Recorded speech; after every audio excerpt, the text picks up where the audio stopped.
principalmente no Evangelho, quando Jesus, caminhando para Jerusalém, o lugar onde vai acontecer o desfecho final da sua ação salvífica, com a sua condenação, morte e ressurreição,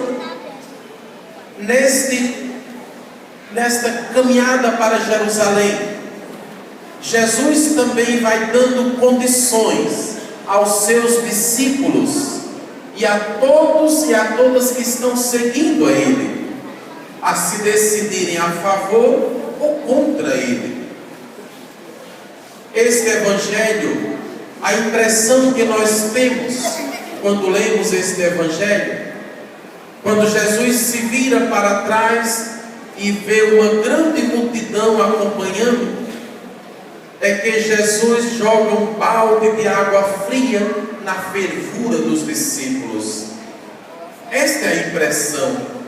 É como se Jesus quisesse desmotivar os discípulos a continuar a caminhada.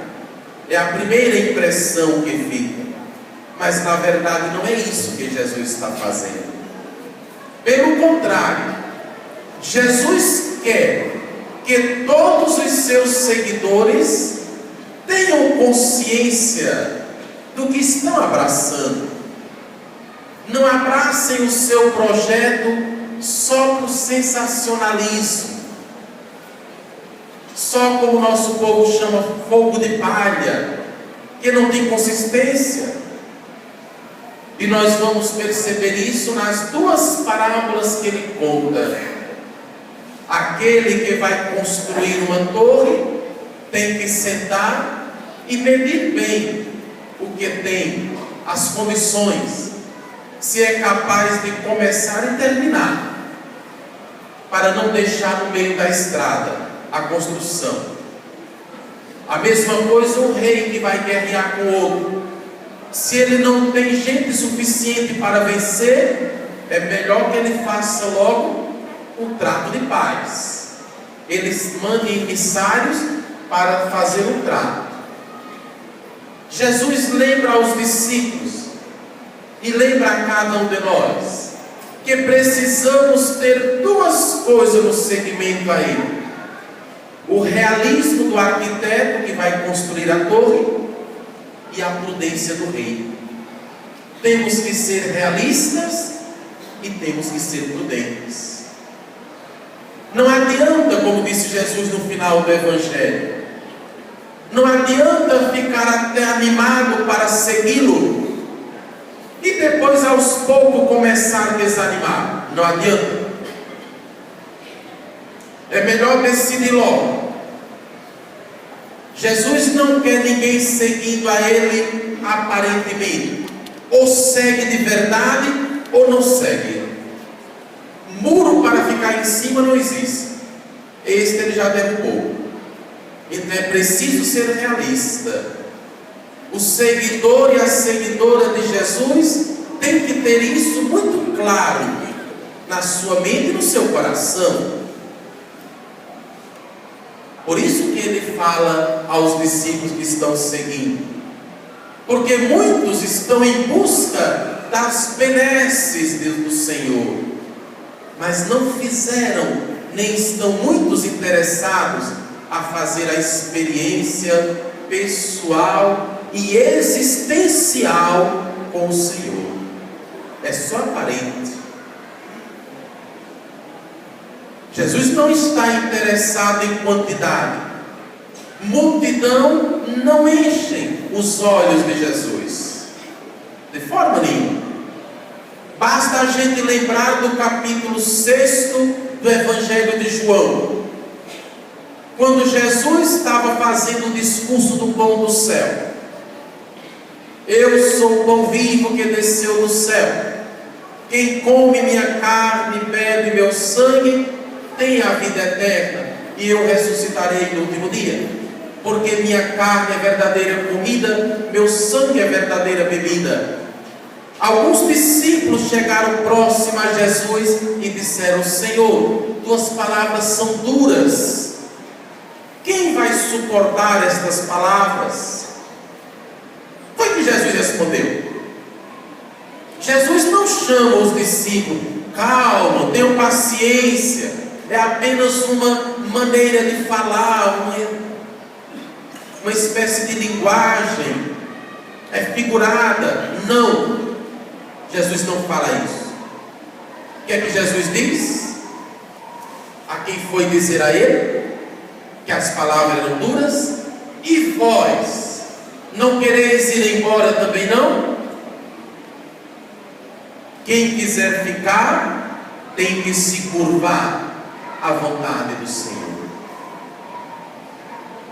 Quem quiser ficar, tem que abrir o coração e acolher o projeto do Pai como um todo, não em partes. Porque Jesus sabia também que alguns cristãos eram cristãos ou queriam se tornar cristãos, seguidores dele, por aparência, por conveniência. Não vale a pena seguir Jesus por conveniência. Por isso que Jesus disse isso. E vós, não quereis ir embora também não? Lá no Evangelho de João capítulo 6, Jesus não baixa a pancada.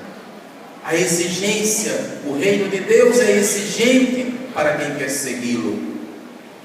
Por isso que Jesus disse no Evangelho de hoje: quem quiser me seguir, mas amar mais pai, mãe, filhos, filha, esposa, esposo, bens materiais, mais do que a mim, não serve para ser meu discípulo. Está um coração dividido, está uma vida dividida. Ele tem que ter a primazia, ocupar o primeiro lugar na vida e no coração do ser humano. Porque quando temos convicção disso, nada nem ninguém nos desvia do caminho. Nada nem ninguém. Lembrei muito hoje nesse Evangelho de uma entrevista que fizeram com Dom Acácio, que era bispo de Palmares, o primeiro bispo de Palmares, da qual a minha cidade natal faz parte também. Perguntaram uma vez a Dom Acácio: senhor bispo, o senhor não se preocupa com esta demanda de cristãos católicos saindo para as seitas ou para outras religiões? Dom Acácio disse: não me preocupo não. Mas por que o senhor não se preocupa? Porque os que saíram da igreja católica é porque nunca estiveram nela. Nunca estiveram nela. E se a gente olhar bem, Dom Acácio não estava totalmente errado não. Não estava não. Porque quem faz a experiência com Jesus, quem se rende ao seu coração, à sua vontade, alguém desvia? Não. Quando você tem convicção daquilo que você abraça, não vai ser o primeiro bobo ou boba que chega na sua porta com uma conversa bonita e arrumada que vai desviar você, não. Como dizia até o canto do Padre Zezinho: não deixo minha fé por outra fé, não troco minha santa religião por aquela que até promete a salvação agora e já. Não deixo, porque é aqui que o Senhor vai agir na minha vida, é aqui que Ele vai operar maravilhas na minha vida. Então não preciso sair daqui para lá ou para qualquer outro lugar. Jesus, quando disse isso aos discípulos, lembre que Ele está caminhando para Jerusalém. Ele não quer que os discípulos, quando Ele voltar para o Pai, fiquem pessoas sem vontade própria, fiquem pessoas que se deixem levar por todos, por qualquer um. Não. Jesus quer discípulos fiéis, testemunhas fiéis, que nada nem ninguém vai desviá-los mais do caminho, nem a dor, nem a morte, nem o sofrimento. Como mais tarde o próprio apóstolo Paulo experiência com o Senhor, ele vai dizer: quem nos separará do amor de Cristo? A altura, a profundidade, a espada, a dor, a nudez, a fome, o sofrimento? Nada disso nos separa do amor de Deus. Nada nos separa da graça de Deus. Mas por que Paulo diz isso? Porque Paulo fez a experiência com Jesus. Paulo experimentou a graça de Jesus. Por isso mesmo, nada nem ninguém desviou Paulo. E ele vai dizer justamente isso: sei em quem acreditei, sei em quem depositei a minha fé. Sei em quem depositei minha fé. Então não precisa ninguém vir de longe dizer em quem eu vou depositar minha fé. Eu sei em quem depositei a minha fé. É isso que Jesus quer, é essa maturidade que Jesus quer que os discípulos atinjam. Essa maturidade, esta consciência. Por isso que no Evangelho de hoje ele não está jogando água fria em cima da fervura, mas Jesus está querendo que passem de uma fase para outra, passar de uma fase infantil da fé para uma fase adulta, consciente. É isso que Jesus quer que os discípulos tomem consciência. Porque muitas vezes, queridos irmãos, hoje virou uma febre, hoje virou uma moda.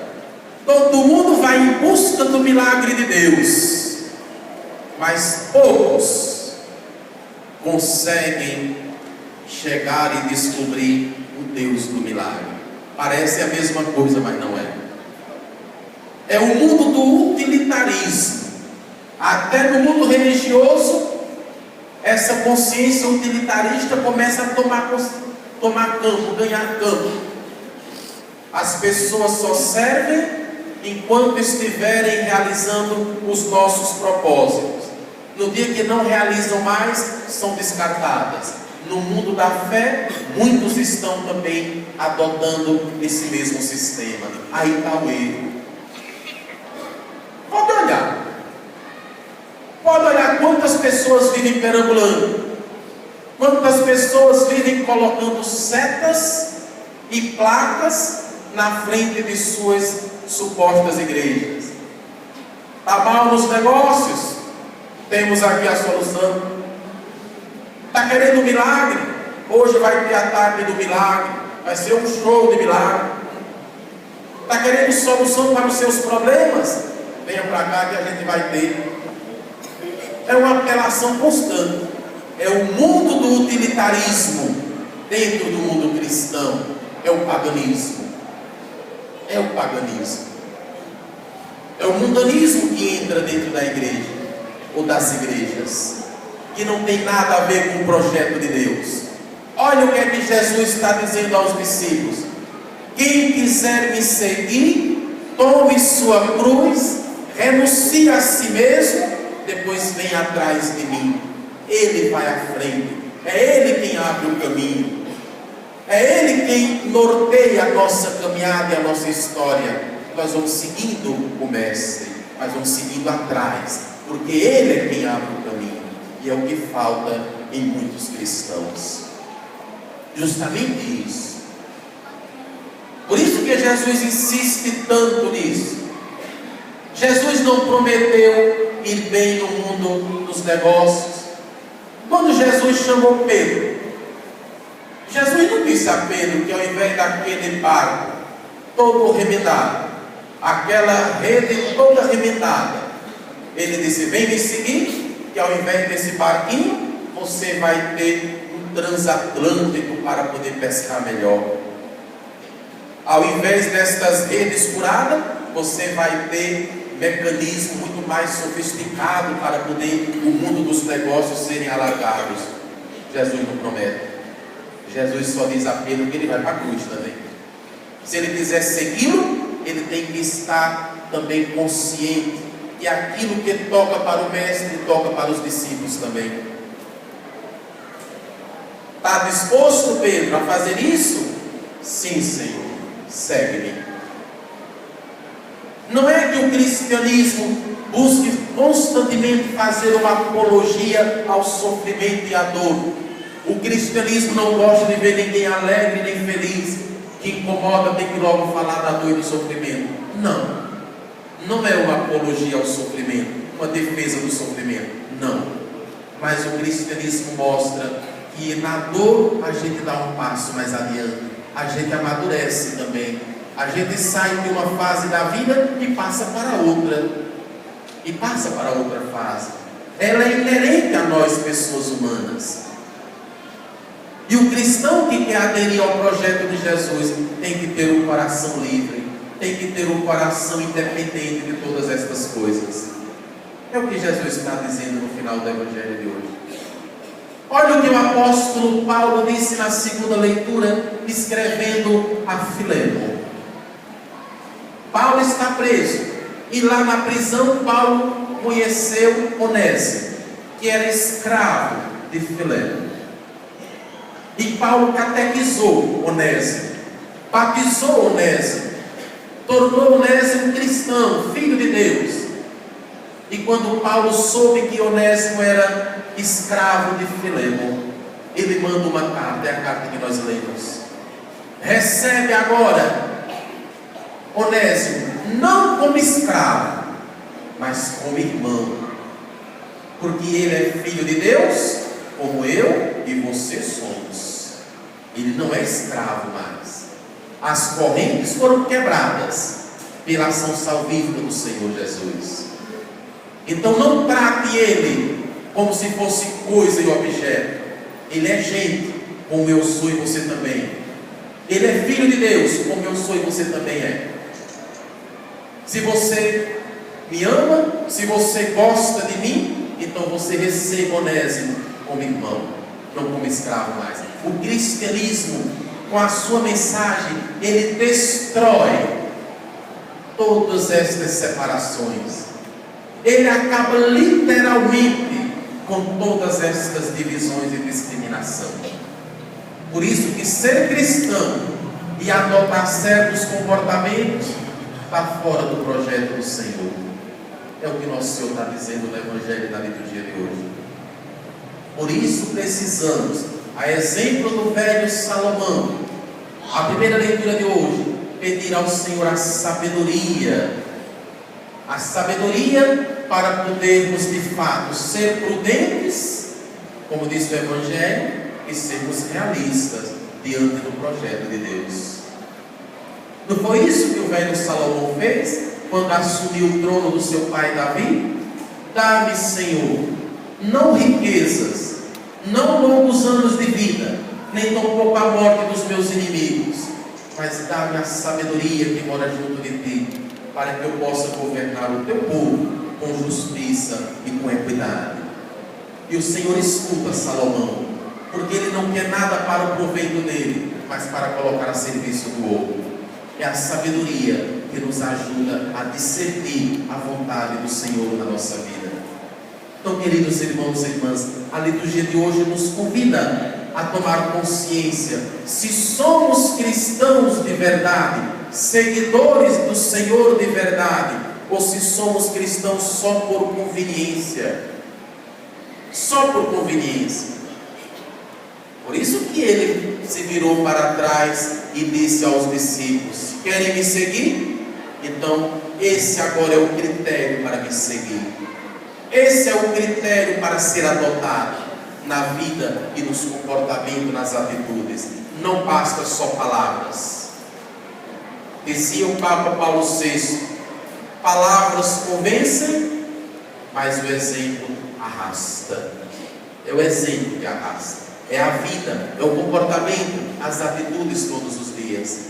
E é isso que Jesus quer que a gente adote como critério também do nosso ser cristão. Então não basta só ser cristão de fachada. Não basta aquela ideia que muita gente tem: eu gosto de Deus, mas eu faço tudo na minha casa, eu não me envolvo com ninguém. É cômodo. É uma desculpa esfarrapada para quem não quer se comprometer com o projeto de Jesus. ficar no seu mundo, separado, acomodado, sem se envolver com ninguém, sem ter que pedir perdão e dar perdão, sem ter que caminhar com o outro, ajudar o outro. É muito cômodo isso, ser cristão assim. Ou então ser cristão como muita gente é cristão. Vai para a comunidade cristã como quem vai para o supermercado e tira da prateleira aquilo que gosta. Esta mensagem de Jesus eu gosto, essa eu não gosto não, deixa lá na prateleira. Esta exigência de Jesus eu gosto, aquela lá é muito exigente, deixa para lá, faz de conta que eu nem conheço. Não. Quando a gente abraça o projeto de Jesus, abraça o pacote fechado, com tudo que tem dentro. Não tem direito de escolha, não. Eu vou seguir isso de Jesus, isso não. Eu vou seguir isso de Deus, isso não. Não, o pacote é completo, é bem fechado. É um kit fechado. Ou abraça tudo, ou não abraça nada. É o que Jesus faz com a gente. Ou abraçamos o projeto dele, ou não abraçamos.